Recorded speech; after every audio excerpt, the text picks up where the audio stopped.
Namaste. So far we have looked at why we need conservation, what are the threats to wildlife.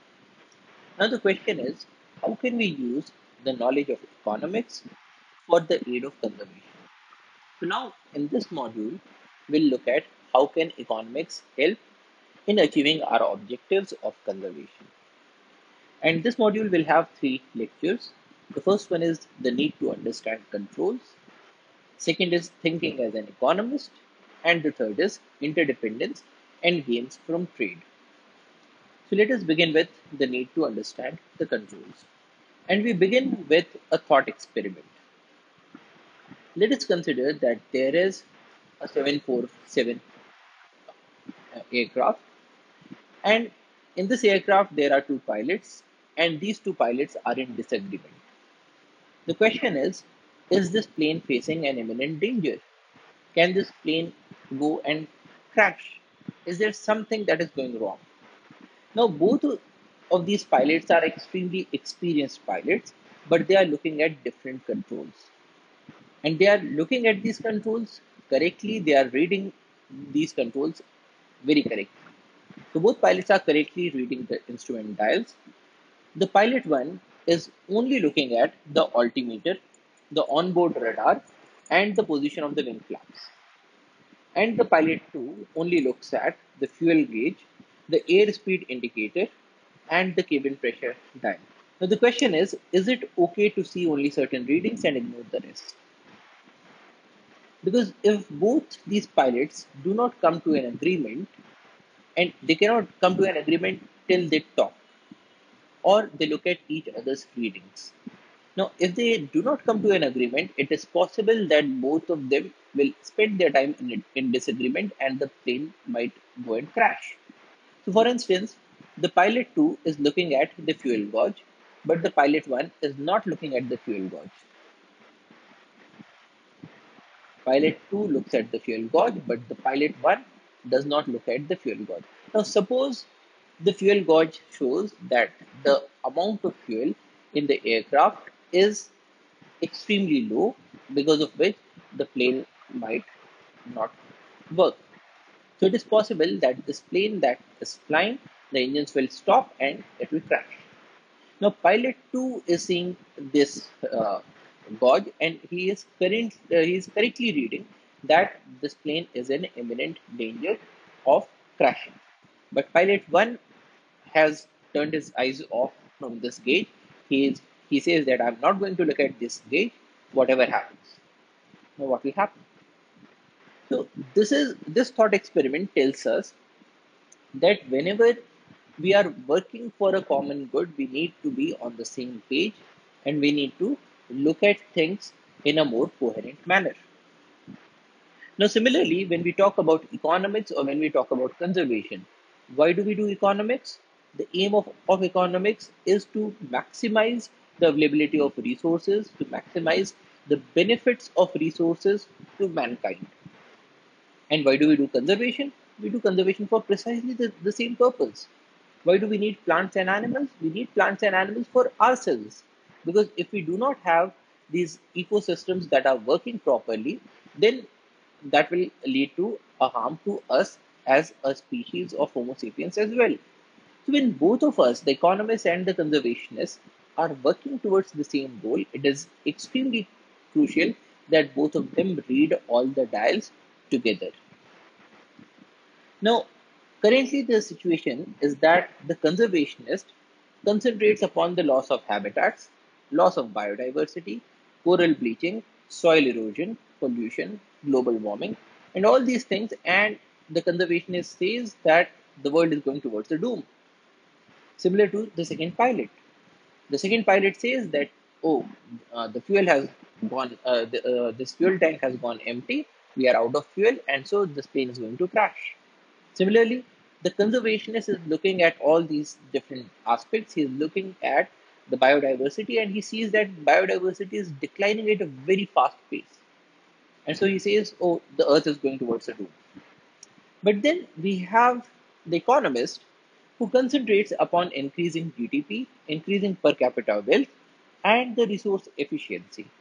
And the economist says, oh, all over the world, the GDP is rising, the per capita GDP is rising, we are using resources with exceedingly greater efficiency.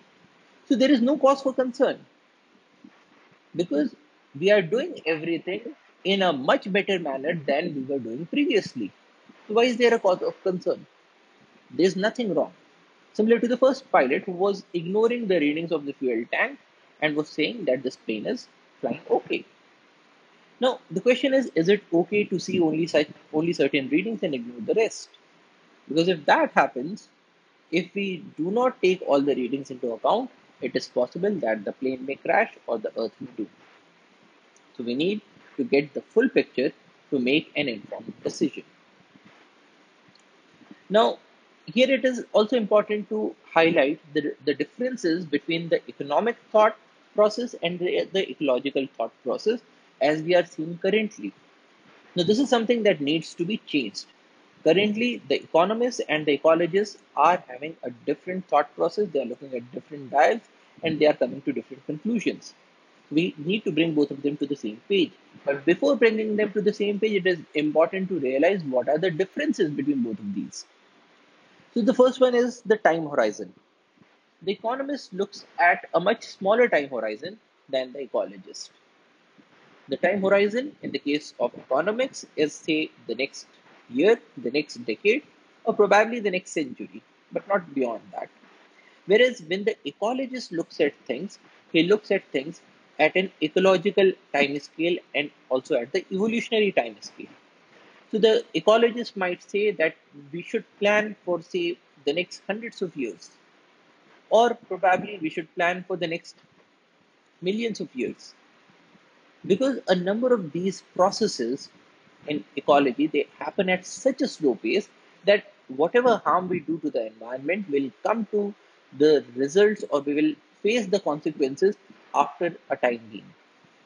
So the ecologist says that whenever we are setting up any new industry, the ecologist would say, oh, hang on, first let us see if we can carry on with this level of pollution. Why don't you go and install, say, a, a catalytic converter to reduce the amount of smoke that is coming out?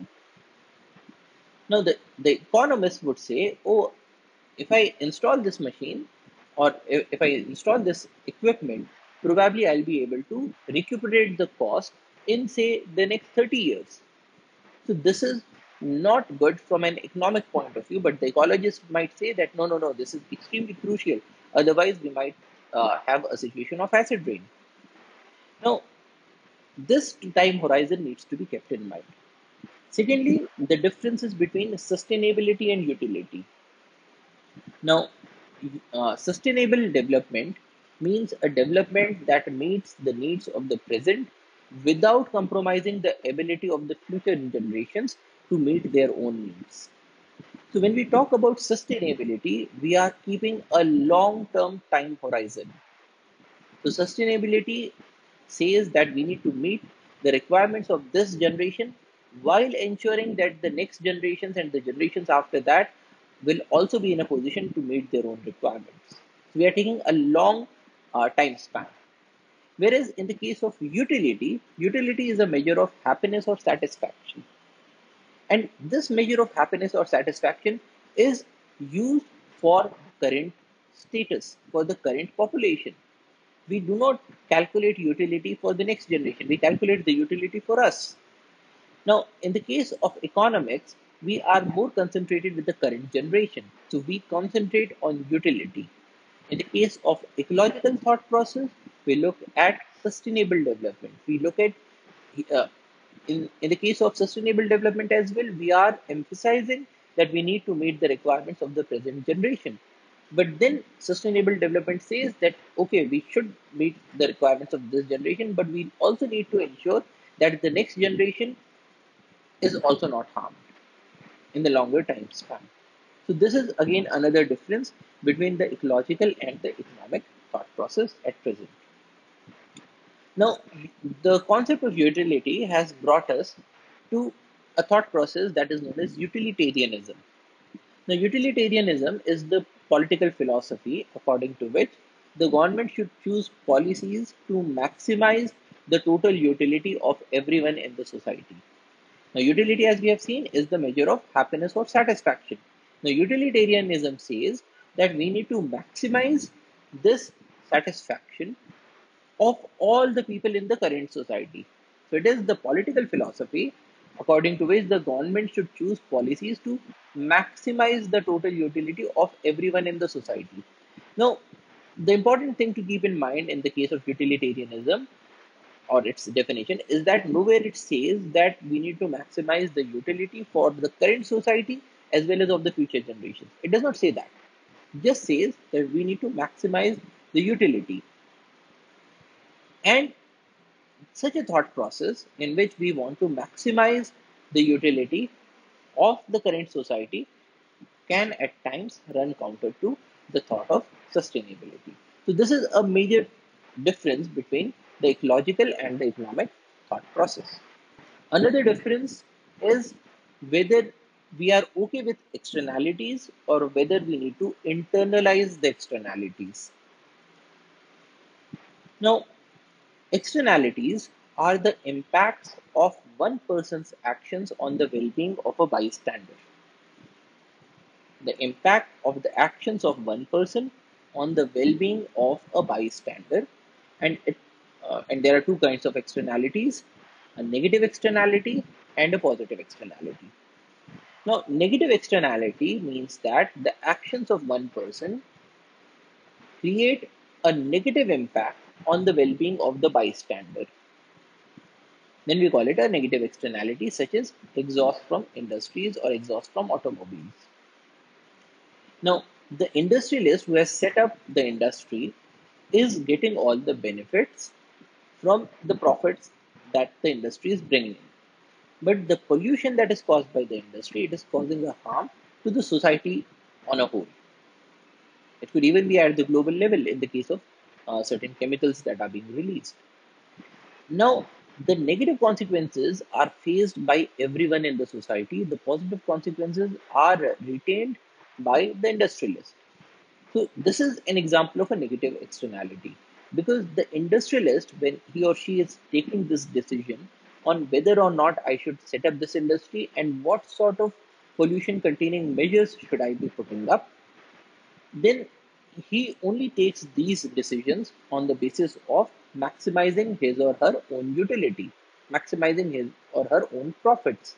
And these could even be at the cost of the local surroundings, because the local surroundings will suffer because of the pollution. It's not just the industrialist himself or herself alone who will suffer.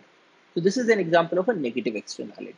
Positive externality is when the action of one person has a positive impact on the well-being of others or on the well-being of a bystander. Good examples are education. So if you educate yourself, if you make yourself a more learned person, then the decisions that you would make in your lifetime, they are going to help not just yourself but also your society and also your country and also the world. So by educating yourself, you are not only bringing a positive impact on yourself, but you are also bringing a positive impact on everybody else. Similarly, if you keep yourself healthy, if you vaccinate yourself, you play a role in stopping the movement of diseases or stopping the spread of diseases. So, vaccination or health or exercising daily, these are all um, actions that have a positive impact on the well being of others or on the well being of the society or the country as a whole. So, these are positive externalities. Now, the economic thought process states that we mostly concentrate on the well-being of ourselves, because economics, as we have seen before, that economics considers that everybody is a rational person. Now, rationally, if I'm an industrialist, I'm setting up an industry, and whether or not I should put up an equipment to contain pollution is the question before me. Now, rationally, if I do not suffer from the consequences, there is nobody to force me to install this equipment. And if I install the equipment, my profits will go down because there is an investment that is involved not only in the installation of the equipment but also in its running cost. So rationally, I might take the decision that I should not install the pollution containing device because I'm taking this decision rationally. So this is the economic thought process. The ecological thought process would say, no, all the externalities, if they get internalized, in that case, what is the decision that a rational person should make is the correct decision. Which means that an ecologist might say that okay, if such and such amount of pollution is released and it causes so and so amount of health impacts on the surrounding people, and if all of those people were to go to a hospital for their treatment, what is the total cost of that treatment that everybody would have to pay? If you sum that up, and if the industrialists were to pay that cost, because it is the action of the industrialist that has brought harm to those people, so the industrialist should pay for the cost. The polluter pays principle. Now, if that were the situation, then what is the decision that a rational industrialist would make is the correct decision. In other words, what we are saying here is that suppose the cost of installing the pollution controlling device is rupees 10 lakhs, and the cost of healthcare of people in the vicinity, if device is not installed, is say 30 lakhs,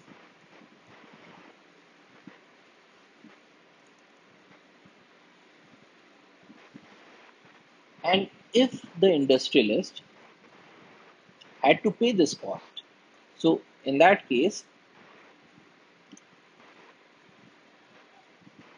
if the industrialist does not pay the cost of treatment, then he would have to pay uh, rupees 0. But if the industrialist has to pay the cost of treatment, then he would have to pay rupees 30 lakhs. Now, if this is the situation before the industrialist, and the industrialist has got two options. Option one is that he or she should get the pollution controlling device installed, in which case the cost to the industrialist would be 10 lakh rupees. The second option is that okay, you do not want to install this pollution containing device, fine, go ahead. But any harm that you do to the surroundings, you'll have to pay for that. That is, you'll have to pay for the health treatments for all the people in the surroundings that you have harmed because you have not installed this pollution containing device. And that cost is 30 lakhs. Now, what would a rational industrialist prefer? Would he prefer paying 10 lakhs or would he prefer paying 30 lakhs? The answer is very simple. He would prefer paying 10 lakhs rupees only and he would install this machine or this equipment into his factory. But this is only possible when when the externalities get internalized, when we have a mechanism to force the industrialist to pay the cost of treatment. If we do not have such a mechanism, if we do not have a way of internalizing the externality, the uh, the options before the industrialist are very different. So he has the option of cost of not installing the pollution controlling device, which is 0 rupees, and the cost of installing the pollution controlling device, which is 10 lakhs of rupees. So if the externalities are not internalized, the two options are whether to pay 0 rupees or whether to pay 10 lakhs of rupees. And of course, a rational industrialist would prefer not to pay amount. He would prefer to pay 0 rupees and he would not install the pollution controlling device. So internalizing of the externalities is a very powerful concept to help people make the right decisions. Now, the ecological thought process emphasizes that all the externalities need to be internalized before we take a decision on the correct course of action. Here again, remember that the decision is a rational decision, but it says that before taking any decision, let us first internalize all the externalities. So this is a major thought difference between the ecological thought process and the economic thought process. Now, what are the mechanisms or what are the methods of internalizing these externalities? Now, the first option is a command and control policy, in which case the government has a big role. So, in the command and control policy, such as regulation, the government would say, okay, no matter what happens, we are only going to permit an industry to be set up if the industrialist gets this pollution controlling device installed. Otherwise, there is no permission at all. So you cannot set up an industry till you agree to install the pollution controlling device. So this is one way of internalizing the externality. Or another way of regulation is that if anything goes wrong, the polluter will have to pay.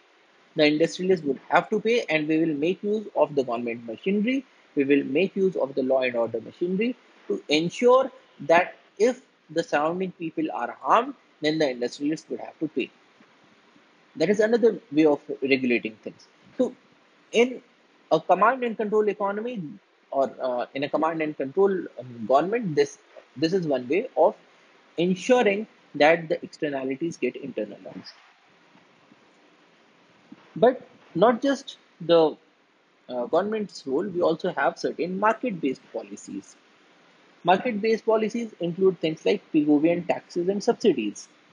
Now, in the case of Picobian taxes and subsidies, the government says that we are going to impose a tax or we are going to provide a subsidy, not because we want to increase our resources through taxation and not because we want to support a particular person through subsidizing, but we are going to use it to ensure or to incentivize people to do something or to refrain from doing something. Now, in that case, it will be called a Picobian taxation or a subsidy.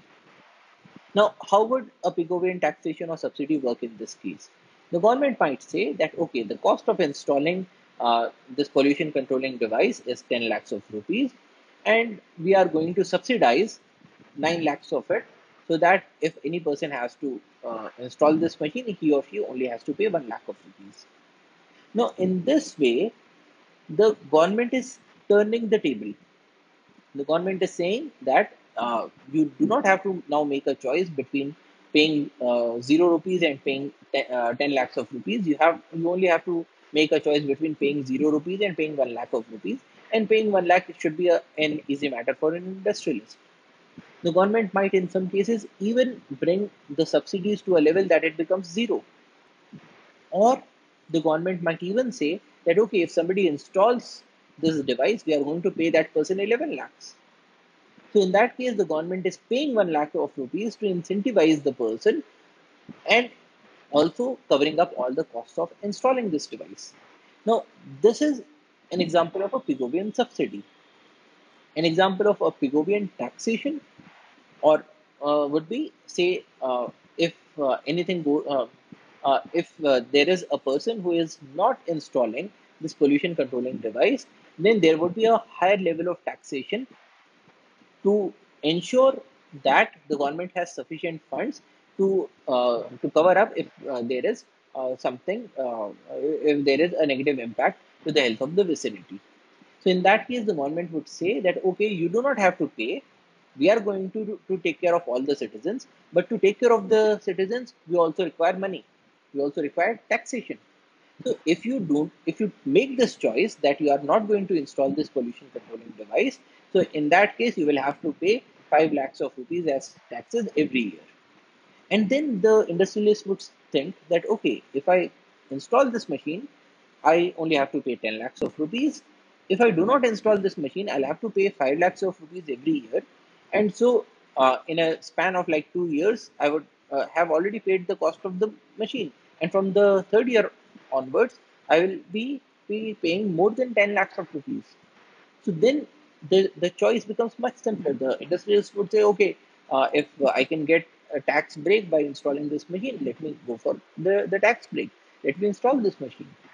So Picobian taxes and subsidies are also a mechanism through which we can ensure that the externalities get internalized and people take those decisions in which others are not harmed. Another example is a tradable pollution permit. In the case of tradable pollution permits, the government might say that every industry can release only 100 units of noxious fumes or pollutants. And if any industry releases more than 100 units, then the industry will be completely shut down. Or you have another option. The government might say that the other option is that in place of, say, polluting 100 units, you are only polluting, say, 20 units. So in that case, you have 80 units left with you, and you can sell these units to some other industry who is unable to reduce their levels of pollution. So what we are saying here is that you have an industry that has a quota of 100 units, and if the industry only uses 20 units of quota, then they can sell off 80 units. Now, who is going to buy these 80 units? There are certain industries for which it is easier to bring down the levels of pollution, such as our industry in question, in which we have a device that is available to reduce the levels of pollution. On the other hand, there could be certain industries that have such processes in which it is very difficult to reduce pollution. Now, the aim of the government here is to ensure that the total level of pollution is down and it does not cross a threshold. So, in the case of these tradable pollution permits, what would happen is that our industrialists might think that okay, if I install this device, I will have to pay 10 lakhs of rupees. But by installing this device, I will be able to save so much on my quota. And I can sell off this quota to my neighbor who is unable to install such a machine, and he is going to pay me, say, 5 lakhs of rupees every year. And if such a situation arises, then in 2 years, I will be able to recuperate the cost of installing this device. And from the third year onwards, I will be earning a profit on it. Now, in such a scenario, the industrialist would go for installing this device. Now, the benefit to the industrialist in this case is that he or she is able to earn the profit. The benefit to the society is that the level of pollution has been contained. And the benefit to the other industry is that it is able to pollute more than 100 units by purchasing this from somewhere else. So total level of pollution is already down, but this has brought in a market mechanism through which one industry can sell off part of its quota to someone else. And a big benefit in such scenarios to the society is that those industries for which it is easier and it is cheaper to reduce the levels of pollution, they become the first ones to reduce the level of pollution. So essentially, the society is able to reduce the pollution at a lower cost. So this is another mechanism that is available to internalize the externalities. Then we also have certain private solutions.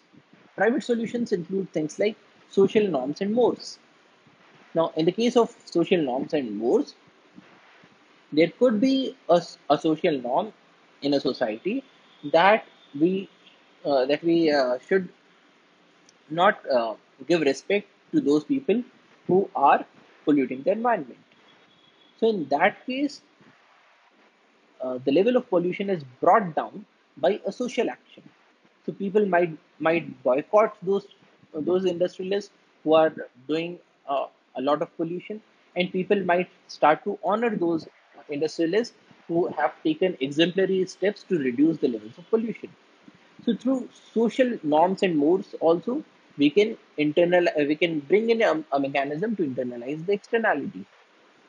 Other examples are charities to social causes.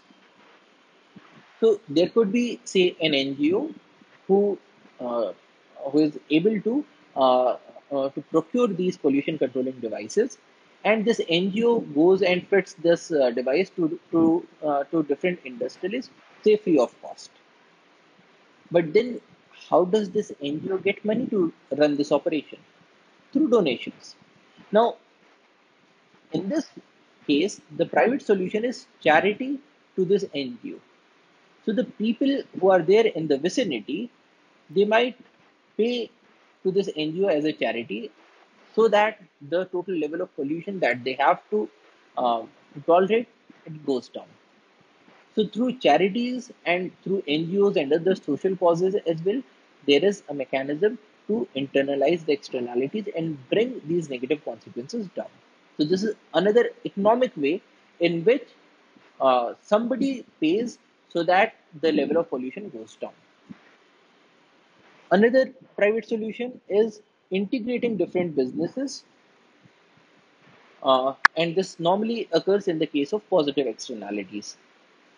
So integrating different businesses, it means that if somebody has an apple orchard and this person also starts an apiary to raise honeybees. Now, in such a scenario, what happens is that the person is able to produce honey and sell off the honey, and at the same time, this person also has the honeybees to pollinate his apple orchard. So, because both of these businesses help each other, aid each other, so then it also makes uh, uh, an economic sense to integrate both of these businesses together. So, this is also another way in which externalities are internalized, and especially the positive externalities. Another private solution is through bargaining and contracts, such as the Coase theorem. Now, in the case of bargaining, it is possible that the residents of this area who are there in the surroundings, they might come to the industrialists and they might try to bargain. They might say that, okay, we are releasing so much amount of pollutants, and that is harming us. So why don't we come up with with an arrangement that can suit you as well as it can suit us? Because remember, if there is no way in which the residents can force the government to take an action, then the residents might take this action by themselves. So in this case, the industrialist wants to reduce the cost of installing this device, and the residents want to save their health. So essentially, the industrialist does not want to put in 10 lakhs of rupees. But if the industrialist does not put in 10 lakhs of rupees, the residents would have to pay 30 lakhs of rupees for their own health. So the residents might say, okay, why don't we do this thing? Why don't we procure this machine and we install it into your industry? So in that case, the residents are benefited, because in place of paying 30 lakhs of rupees, they will only have to pay 10 lakhs of rupees. And the industrialist is also happy because he does not have to pay. Or in certain situations, and something other than this can also occur. So it is also possible that the industrialist might say that, okay, it is not possible for me to install this device, but why don't I pay you something? So I will pay you. I will compensate you for the health damages that you have. And if the industrialist can come up with a figure that is less than 10 lakhs of rupees, so that is also an arrangement between the society and the industrialist. So these are different options that are available for internalization of the externalities. Now we'll look at Coase theorem in more detail here. So Coase theorem says that if private parties can bargain without cost over the allocation of resources, they can solve the problem of externalities on their own. So it only talks about the private parties. So there is hardly any role of the government here. So if private parties can bargain without cost, that is, it should not cost both these parties to come together in terms of time or in terms of money, that is, the transaction costs are reduced. So if the private parties can bargain without cost over the allocation of resources, they can solve the problem of externalities on their own. Now, let us look at one example of this Post theorem that we normally see in the case of the tiger reserves. Now, in tiger reserves, there are only a set number of vehicles that can get inside in any particular day. Why? Because the National Tiger Conservation Authority looks at this matter and tries to ensure that there is no excessive level of pollution in the tiger reserves, and at the same time, the animals are not excessively disturbed, and so it regulates the number of vehicles that can get inside. Now, there might be some players who have a greater interest in getting inside. A common example is that there are certain gypsy operators, or there are certain guides who are so good at their job that they receive quite a lot amount of money in terms of gifts or in terms of honorariums from the people who get inside. That is, it normally happens that when this gypsy driver is is taking you to the park, he tells you about all different kinds of birds. He tells you about all the stories that are associated with this park, and because of that, you are so much entertained that you pay him, say, 100 rupees extra, because he not only took you inside the park, but he also entertained you. So in that case, the benefit that this gypsy owner will get is much greater than the benefit of some other gypsy owner who is not good at telling these stories or telling you about the birds and animals. So the in the normal course of operation, one gypsy owner only gets the amount of money that he or she can charge for taking you inside. But the other gypsy owner is also getting something extra. Another difference is that there are some gypsies that are so old that the cost of running them is higher than, say, a new gypsy.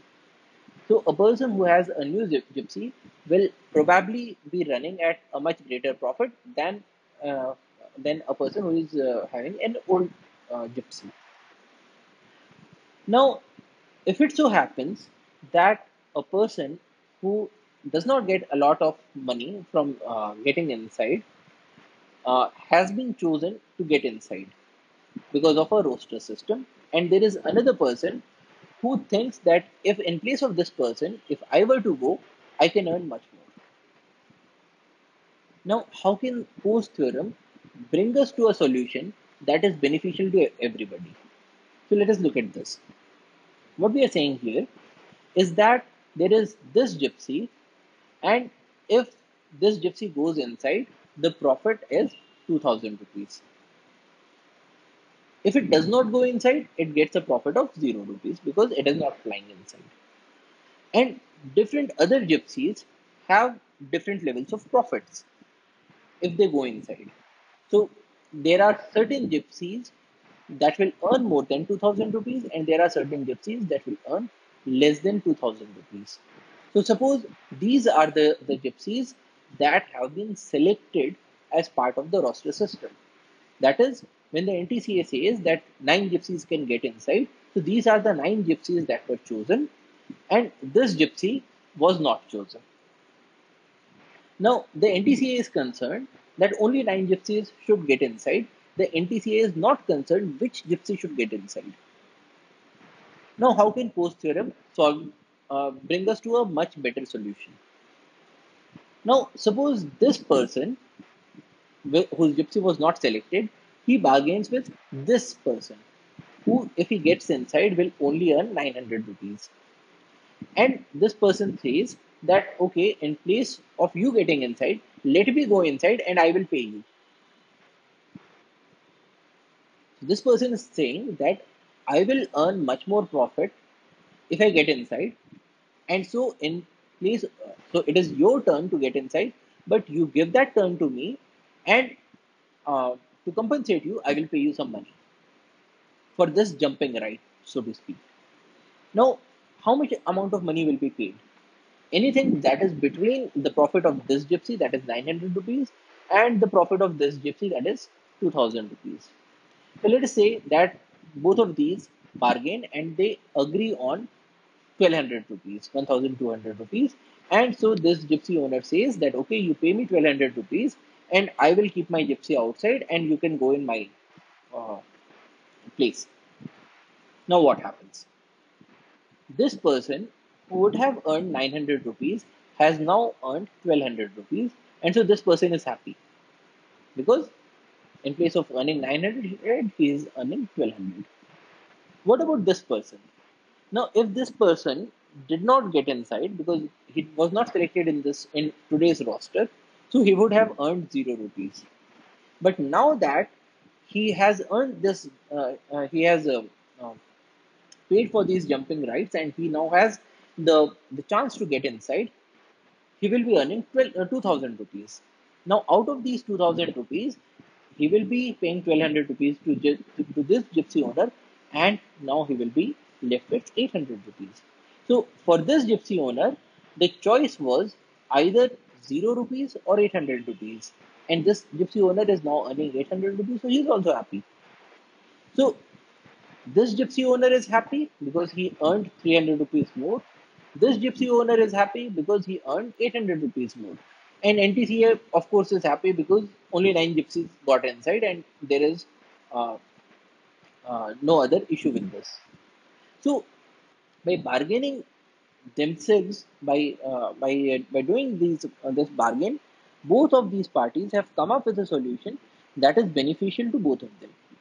So, this is an example of Coase theorem. And we normally apply Coase theorem in the case of conservation these days, for example, through payment of ecosystem services. And a good example of this is the Catskill watershed. Now, what is this story?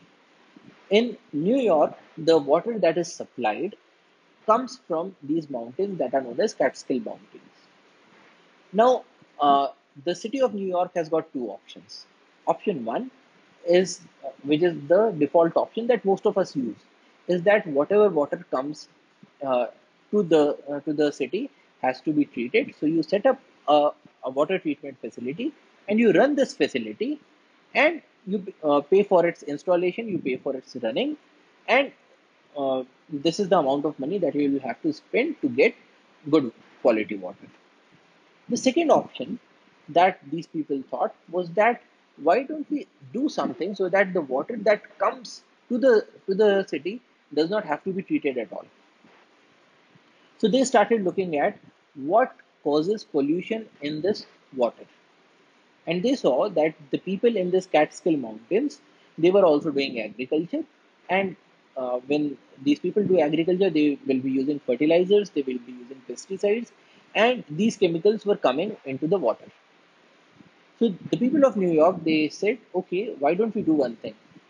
If we set up our water treatment facility and say we have to pay, say, $1 million, if in place of doing or spending this $1 million every year, if we pay say $500,000 to the people who live top there on the Catskill Mountains, and we'll tell them that that you guys refrain from using the fertilizers, you guys refrain from using the pesticides, and of course, if the fertilizers and pesticides are not used, then your crop yields will go down, and we are going to compensate you for that. So we are paying you these $500,000 so to compensate you for the lower productivity. Now, the farmers might think that, okay, if I do not use fertilizers and pesticides, my crop yields surely go down. But if but what is the extent to which they go down? It is not that we will be able to produce no crops. We will be able to produce crops, but probably of a lesser quantity. So if they calculate and they come to this conclusion that, okay, if we go for organic agriculture, we will only be earning $300,000 in place of say $400,000 that we are earning every year. So there is a loss of $100,000 every year. But now these guys are paying us $500,000 to go for organic cultivation. So what's the harm? So in this way, the the farmers who are out there in the Catskill Mountains, they are able to earn much more than what they would have earned through a traditional agriculture. So they are benefited. And the people of New York, they would, in place of shelling out, say, $1 million every year, they can make go with $500,000. So there is a cost cutting, there is a saving for the people of New York as well. Now, this is an example of Coase theorem in which there are two parties that are doing a bargaining at their own private levels, and they are coming up with a solution that is beneficial to both of them. The farmers are happy, the people of New York are happy. And of course, the water quality, because it is now so good that it can be directly used for drinking. So it also harms, it also helps the environment because you do not have to pay cost of installation, you do not have to release say greenhouse gases because you would have required electricity to run your plants. So it helps the environment as well. It also helps the biodiversity because those fertilizers and pesticides that were polluting the waters are now not there, and so the biodiversity also is much better. Another difference between the economic and the ecological thought process is the kinds of goods that we are concerned with. And we can divide goods and services into four different categories based on two uh, concepts, whether they are excludable and whether they are rival in consumption. Now, what does this mean? Excludability means the property of a good whereby a person can be prevented from using it. Now, what does that mean? It means that if I have this pen, I can say that this is my pen and I will not allow you to use this pen. In that case, this pen is an item that is an excludable item. So I can exclude others from using this pen. Rivalry in consumption means the property of a good whereby one person's use diminishes other person's use. It means that if there is a tree and this tree is all full of mangoes, and if I go there and if I take these mangoes and if I eat these mangoes, there are less mangoes that are available for you to take out. So your consumption and my consumption are rivals of each other. The more I consume, the less you consume. The more you consume, the less I consume. So this is known as rivalry in consumption. Now, on the basis of excludability and rivalry in consumption, we have four different kinds of goods. There are certain goods that are both excludable and rivals in consumption, which are known as private goods, such as clothing. Now, clothing is excludable because I can always say that this is my cloth and I will not permit you to use it. At the same time, it is a rival in consumption because if I purchase uh, one piece of cloth from a shop, then it is not available for you to purchase. So there is a rivalry in consumption. Either I can have this cloth or you can have this cloth. Then there are other goods that are excludable, but they are not rivals in consumption, such as fire protection. So in the case of fire protection, we can say that we are only going to provide fire protection to these people who are paying for it. So we can always say that if there is a society that pays for fire protection, we will provide them with fire services. If a society does not pay for it, we will not provide it with fire services. But this is not a rival in consumption because if you pay for these for fire services and you are able to get the fire services, it does not mean that I will not get the fire services.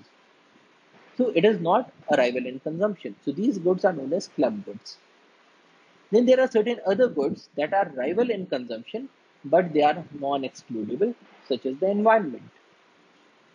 Now, why are these non-excludable? Because a thing such as the air. Now, if I am breathing air, I cannot prevent you from breathing the air. So it is non-excludable. But it is rival in consumption because if I add pollutants to my air, then because it is a non-excludable thing and the air is there everywhere, so these pollutants will also reach to you. So the more I harm this resource or the more I consume this resource, the less is available for you. So this is a non-excludable but rivalent consumption. So this is a common resource. And the fourth kind of good is known as a public good, such as the national defense. It is neither excludable nor a rival in consumption. Because if my country is protected, your country is also protected. So it's non-excludable. And if I protect my country, it is not that your country is not protected. So it is not a rival in consumption. Now, the difference between the economic thought process and the ecological thought process is that a lot of ecological thought process occurs around the common resources, such as the environment, whereas the majority of economic thought process occurs around private goods. So there is this major difference between the thinking of economists, they are more concerned about private goods, and the thinking of the ecologists, who are more concerned about the common resources. Now, we'll look at an example to see that it is not that both of these thought processes are very different. We can we can bring the economists and the ecologists on the same page. We can bring them to a common solution that can benefit both of them. And this example is one of the linear infrastructure. Now, linear infrastructure refers to those basic physical and organizational structures and facilities that are needed for the operation of a society or enterprise. So, this much portion is the definition of an infrastructure. Those basic physical and organizational structures and facilities that are needed for the operation of a society or an enterprise. But linear infrastructure means that they can be represented as straight or curved lines. And examples are roads, railways, power lines, canals, pipelines, and so on. So, road is an infrastructure that you can represent either as a straight line between 2 points or as a curved line between 2 points. So, this is a linear infrastructure. So, good examples are roads, railways, pipelines, and so on. Now, it is known that linear infrastructure through the wildlife areas leads to conflicts. So this is something that the ecologist wants to avoid. The ecologist says that if you build a road in the forest areas, it harms the biodiversity. How does it harm the biodiversity? Because animals use roads. So we normally see animals on all different kinds of roads. And if there are vehicles that are flying, then there are also accidents and animals die on getting collided with different vehicles. So roads are a method of killing.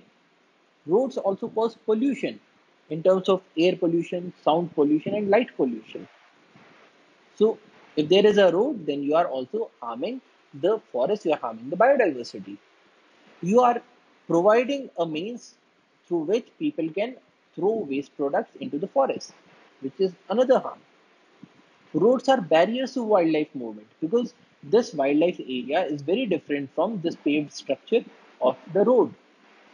And so, a number of times, the animals who want to move from this side to this side will avoid going on top of the road.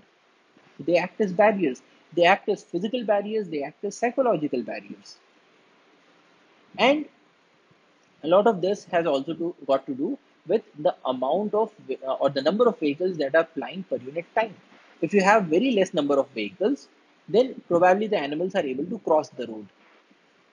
If you have very large number of vehicles, then probably the animals see a wall of vehicles that is flying through these roads and they just do not cross. But in these central areas where the vehicle density is in between, the animal sees that okay, vehicles are coming, but they are not coming at such a huge density that I might be unable to cross. So the animal thinks, okay, let me take a chance and cross this road. And as it tries to cross, there is a vehicle that comes and hits this animal, and the animal dies. So in this middle region, we have the highest number of deaths as shown in this red curve. And when we look at this barrier effect, it also depends on a number of other factors such as traffic intensity.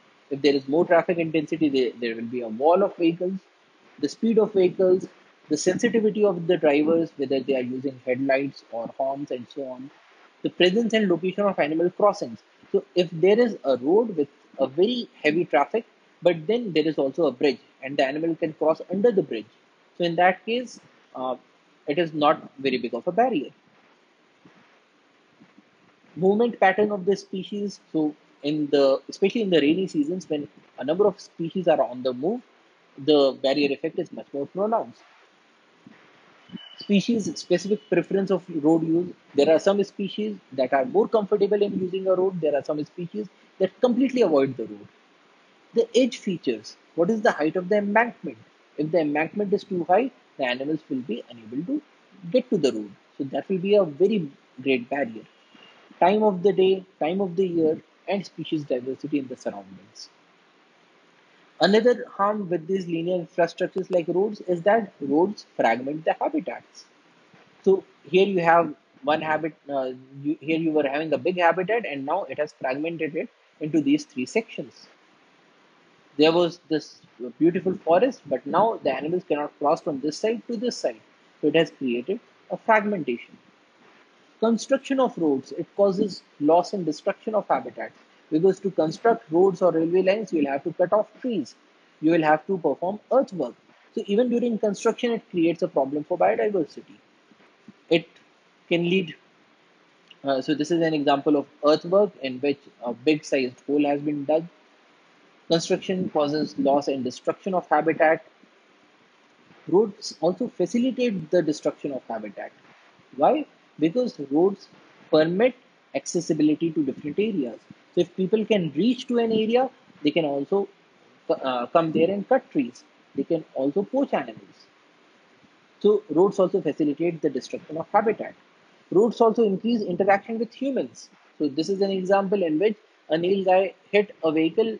The Nilgai died on the spot, but both the people that were traveling in the vehicle were also critically injured. Roads change animal behavior. So langurs normally do not interact with humans, but because people have been feeding these langurs, so now it has changed their behavior so that they always come up to beg for food. This is another example. These people are feeding these animals. They are feeding the monkeys, they are feeding the langurs, they are feeding the wild pig, they are feeding the peacock. And this is not a behavior that we would see in a natural surrounding. Normally, if you step out of your vehicle, all the animals will just run away. They are so afraid of humans. But in this case, the behavior has completely changed. In a number of situations, there are also incidents in which the animals attack the vehicles. This is also an issue for people because uh, one option that the ecologists might suggest is that we should reduce the speed limit so that if the vehicles are flying at a lower speed, then there is a chance that the animals will be saved because the animals will have much greater time to cross and avoid the vehicle, avoid the collision.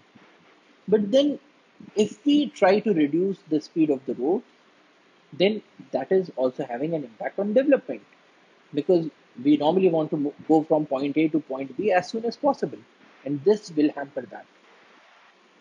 So, linear infrastructures lead to a number of human wildlife conflict situations. A human wildlife conflict occurs when the wildlife requirements encroach on those of human populations with cost to both the residents and the wild animals. Examples include things like crop depredation, spreading of diseases, predation of humans and livestock, road accidents, poaching, habitat degradation, loss, road kills, and so on. So, what is the option that is left with us? The option to avoid these conflict situations is to keep humans and wildlife separate from each other. The option is education and awareness. The option is mitigation measures, underpasses, overpasses, canopy bridges, culverts, and so on. Now, what do we mean by these mitigation measures? Remember, we said a short while back that if there is a road and this road is acting as a big barrier, but there is also a bridge.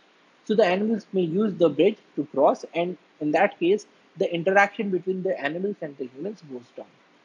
So the animal is saved, because it avoids a collision. The humans are saved because there is no vehicle, there is no animal to harm their vehicles, and they can also move at a much faster speed. So this is a mitigation option that is available. But the question is, how do we ensure the implementation of this mitigation option? And do we need to have these mitigation options at all places, even for smaller animals? The answer is yes. The ecologists would say yes. These smaller animals play a very big role as scavengers, and if these animals were not there, then uh, we will have a very big problem of dead animals that are not being disposed of. Now, either the economist and the ecologist might go on disputing these facts, or the other option is to bring them both to the same page and to make the economist realize that uh, that, that these mitigation measures not only protect the animals but they also increase surplus. They enhance the surplus of the society. Why? Because they lead, they reduce the chances of human deaths and accidents. Vehicles fly at higher speeds, which leads to economic prosperity. It also aids in the conservation of biodiversity, which has its own benefits for enhancing the surplus of the society. Now, the point to emphasize here is that the mitigation measure is not just a tool of conservation, it is also a tool of good economics. And this is why it is important to understand economics so that you can make the economist understand things in his or her own language. So, if you were to portray a bridge or a mitigation measure as a way of protecting wild animals, then probably the economist might not agree. But if you portray a bridge or a mitigation measure as a means of enhancing surplus by protecting the lives of human beings, by protecting the property of human beings, by ensuring that they are able to move at faster speeds, and by giving them the benefits of biodiversity, then probably it will be a very different matter. The economics may completely agree with your point of view. Now, similarly, it is important for the ecologist also to understand that we cannot go on saying that, okay, this thing is important for animals, so this has to be done, because that is not a persuasive argument. You also have to know about economics so that you can make use of the language of economics, you can make use of the thought process of economics to portray your case in a much better manner. So the implementation of these tools, such as the mitigation measures, can be ensured through an understanding of economic decision making and incorporation of a thorough economic analysis, not just a superficial one. So in other words, we can say that economics is a good for tool conservation, for good conservation. If you did not have economics, you would not be able to perform conservation because nobody is going to listen to you. And at the same time, conservation is a tool for good economics because by using the tools of conservation, we are able to enhance the total surplus of the society. Now, it is important to remember here that both the economist and the ecologist are working for the same goal of enhancing the total surplus of the society. But both of us need to understand each other's controls, each other's devices, so that we do not fall prey to the situation in which there are two pilots and they are not understanding each other's controls. They are looking at completely different readings. And it is important to remember here that the solution to the issues that have been generated by economic decisions, uh, in certain circles, it is very fashionable to say that all the harm to the environment has been done due to economic decisions that were taken. Whether we talk about pollution, whether we talk about global warming, whether we talk about loss of biodiversity, there are certain ecologists who always put the blame on the economists and say that, oh, it is because of the economists that all these harms have come to Mother Nature. But it is important for them to realize that the solution to these issues that were generated by economic decisions is more economics and not less. It is their duty to ensure that the economists also get the point of view that these tools of conservation are also the tools of better economics and of enhancing the surplus of the society. So that's all for today. Thank you for your attention. Jai Hind.